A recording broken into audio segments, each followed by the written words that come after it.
ದಿನಾಂಕ April 2, 2026 Bangarpet railway police ಠಾಣೆಯ ವ್ಯಾಪ್ತಿಯಲ್ಲಿ ಒಂದು ಮನಕಲುಕುವ ದುಃಖದ ಘಟನೆ ನಡೆದಿದೆ.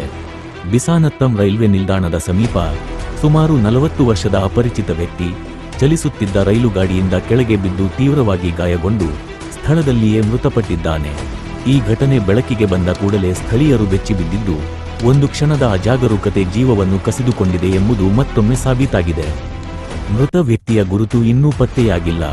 ಅವರ ಚಹರೆ ನೋಡಿದರೆ ಕೋಲು ಮುಖ, ಸಾಧಾರಣ ಮೈಕಟ್ಟು, ತಲೆಯಲ್ಲಿ ಸುಮಾರು 2 ಇಂಚು ಉದ್ದದ ಕಪ್ಪು ಮತ್ತು ಬಿಳಿ ಮಿಶ್ರಿತ ಕೂದಲು, ಕುರುಚಲ ಗಡ್ಡ ಹಾಗೂ ಸಾಮಾನ್ಯ ಮೀಸೆ ಹೊಂದಿದ್ದಾರೆ. ಮೈಬಣ್ಣ ಕಪ್ಪಾಗಿದ್ದು ಸುಮಾರು 5 ಅಡಿ ಎತ್ತರ ಹೊಂದಿದ್ದಾರೆ. ಅವರ ದೇಹದ ಮೇಲೆ ಕಾಫಿ ಬಣ್ಣದ ಅಂಡರ್ವೇರ್ ಮಾತ್ರ ಇದ್ದು, ಎಡಗೈ ಮೇಲೆ ಹೃದಯದ ಆಕಾರದ ಟ್ಯಾಟೂ ಇದೆ. ಆ ಟ್ಯಾಟೂನಲ್ಲಿ ಹಿಂದಿ ಭಾಷೆಯ ಅಕ್ಷರಗಳು ಕಾಣಿಸುತ್ತಿವೆ. ಈ ವಿಶೇಷ ಗುರುತುಗಳು ಅವರ ಗುರುತನ್ನು ಪತ್ತೆ ಹಚ್ಚಲು ಸಹಾಯವಾಗಬಹುದು ಎಂದು ಪೊಲೀಸರು ತಿಳಿಸಿದ್ದಾರೆ. ಈ ಘಟನೆ ಕೇವಲ ಒಂದು ದುಃಖದ ಸುದ್ದಿ ಮಾತ್ರವಲ್ಲ, ನಮ್ಮೆಲ್ಲರಿಗೂ ಒಂದು ಎಚ್ಚರಿಕೆಯ ಸಂದೇಶವಾಗಿದೆ. ರೈಲು ಪ್ರಯಾಣದ ವೇಳೆ ಅಲ್ಪ ಪ್ರಮಾಣದ ನಿರ್ಲಕ್ಷ್ಯವು ದೊಡ್ಡ ಅನಾಹುತಕ್ಕೆ ಕಾರಣವಾಗಬಹುದು. ಚಲಿಸುತ್ತಿರುವ ರೈಲಿನಲ್ಲಿ ನಿಲ್ಲುವುದು, ಬಾಗಿಲಿನ ಬಳಿ ನಿಂತುಕೊಳ್ಳುವುದು ಅಥವಾ ಜಿಗಿಯಲು ಪ್ರಯತ್ನಿಸುವುದು ಜೀವಕ್ಕೆ ಅಪಾಯಕಾರಿಯಾಗಿದೆ. ಪ್ರತಿಯೊಬ್ಬರೂ ತಮ್ಮ ಸುರಕ್ಷತೆಯನ್ನು ಕಾಪಾಡಿಕೊಳ್ಳಬೇಕು. ಕುಟುಂಬದವರು ನಿಮ್ಮನ್ನು ಕಾಯುತ್ತಿದ್ದಾರೆ ಎಂಬುದನ್ನು ಎಂದಿಗೂ ಮರೆಯಬೇಡಿ.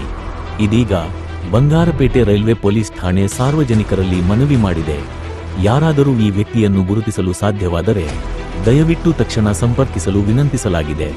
ಸಂಪರ್ಕ ಸಂಖ್ಯೆ 0815325349480802021 ಕುಟುಂಬ ಈಗ ತಮ್ಮ ಪ್ರೀತಿಪಾತ್ರನಿಗಾಗಿ ಕಾಯುತ್ತಿರಬಹುದು, ಆದರೆ ಅವರಿಗಿನ್ನೂ ಈ ದುಃಖದ ಸುದ್ದಿ ತಿಳಿದಿರಲಿಕ್ಕಿಲ್ಲ.